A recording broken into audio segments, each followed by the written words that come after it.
On this edition of Freedom Journal Iraq, the Sons of Iraq program lives on, and soldiers pass down route clearance procedures. These stories and more on today's FJI.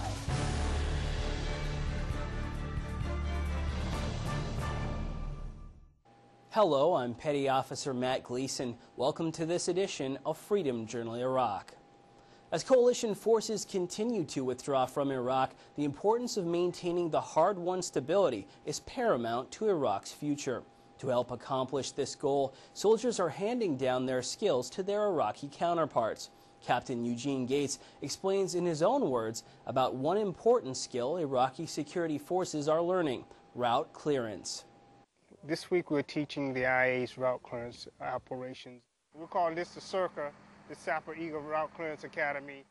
Basic IED identification classes, along with classes to show them how to react if they find an IED, if they inquire in a debt on one of their vehicles, and also recovery operations. Right now we have approximately 40 students that we have coming from different FOBs, teaching them classroom portion and also going outside on the routes, on some routes in the AO to teach them how to find actual IEDs and apply what they learned in the classroom. Taking them out, we're putting out some scenarios, some fake IEDs, so you can get some good training. They're very eager to learn. They're building up on their equipment, and the more equipment they get in and the more training that they receive, they'll be able to run a mission just like we are running right now. Eventually, we want to turn everything over, and this is one of the steps in that process. We'll look back on this and we'll be proud that we came and actually taught them how to do route clearance, and they're able to take on missions and build their confidence in their soldiers.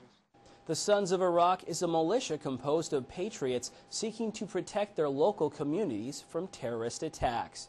Although thousands of them have transitioned to Iraq's security forces, the SOI still remains a viable source of security in Iraq. Army Staff Sergeant Vin Stevens explains. U.S. forces have transitioned control of the Sons of Iraq security program to the government of Iraq in Baghdad's Rashid district. In the Masafi neighborhood, SOI shared the security effort with national policemen from the 3rd Battalion, 7th Brigade, 2nd National Police Division, who took responsibility for the SOI payroll. The SOI provide information to the policemen at a number of stations before picking up their pay in cash.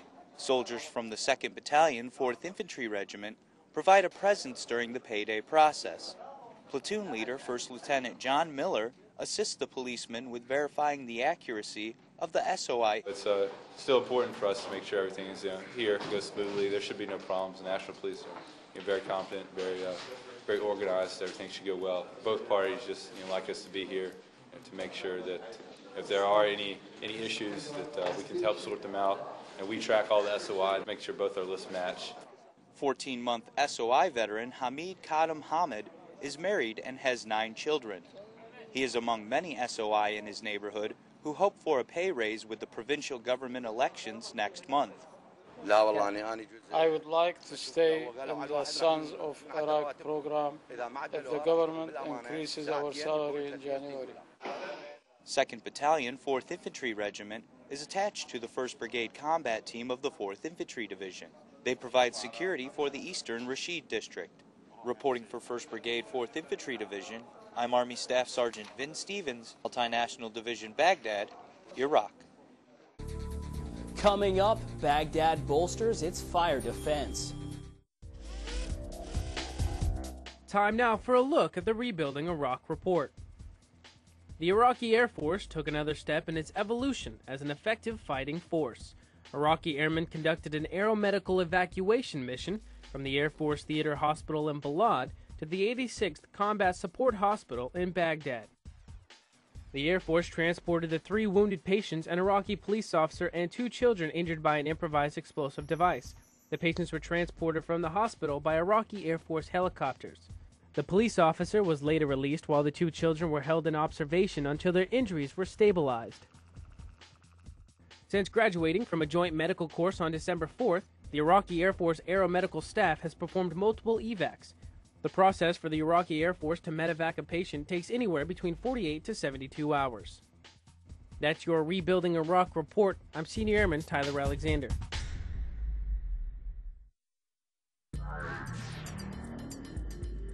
Here are the latest Operation Iraqi Freedom headlines.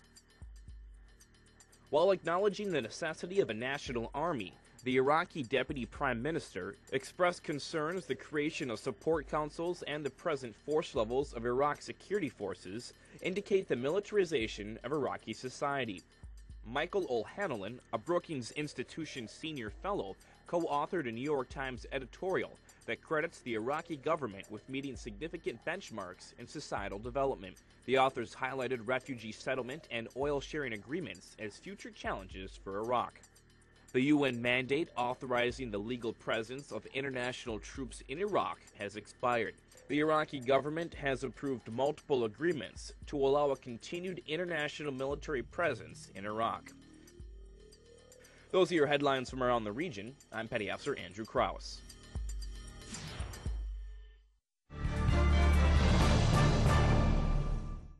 Iraqi firefighters are more than halfway through the first Baghdad International Zone Firefighter Apprentice course. The class was previously conducted at Taji Military Base just north of Baghdad, but the location lacked advanced live fire trainers and had a very limited capacity for students.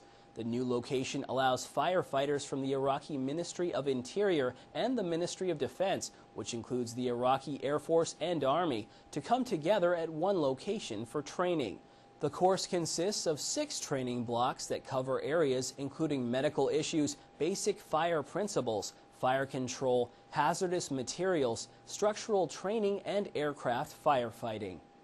Upon graduating in early January, the firefighters will return to stations throughout Iraq to put their newly sharpened skills to use.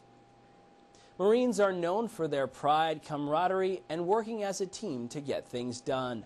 Sergeant Mike Falvo takes us to Coalition Operating Base Trabeel to show us how Marines there are sharing some of their traditions and tips with the members of the Iraqi Border Patrol. It's the start of another day for Marines at Coalition Operating Base Trabeel along the Iraq-Jordan border.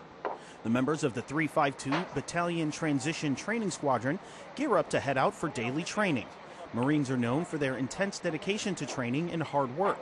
Benefiting from that dedication are the members of the 3rd Battalion of the Iraqi Border Patrol. Major Eric Wolf and Master Sergeant David Keene developed and conducted a 3-day NCO training course for the senior enlisted members of numerous forts lining the border. Training which provides students with the tools to build and strengthen their operations. Our training has been done at the battalion headquarters to leaders, so it's been train-the-trainer type training. We've brought the leaders from the border forts, the enlisted leaders, together at the battalion headquarters, and we've given them training so that they could go back and train their peers at the border forts. In a small room at battalion headquarters, Major Wolf and Master Sergeant Keene shared their years of experience and taught some of the skills that they've learned throughout their careers in the Marine Corps. Skills to strengthen and foster communication within the ranks of the Iraqi military. The Iraqis is very much a top-down organization. Everything is driven by the battalion commander and the officers. So we really wanted to give the enlisted Shirta, the border police, a chance to learn and an opportunity to step up and do the things that staff NCOs should be doing. The 3-day course brought together enlisted leaders to go over topics like conducting counseling sessions, ethics, rules of law, and physical training. The team worked to keep the class as close to the Marine style of training as possible. We tried to keep that pretty much the same training, the same type of training, the same style of training that we would teach our staff NCOs. Maybe not as harsh, maybe not as yelling at them and making them run around and do those types of things that we might give Marines, but the same courses. At the conclusion of the course, members of the class received certificates of training and hopefully a new sense of inspiration, courtesy of the United States Marine Corps. Air Force Sergeant Mike Falvo, Trabeel, Iraq. That wraps up this edition of our program. From all of us here at AFN and Freedom Journal Iraq, thanks for watching, and we'll see you next time.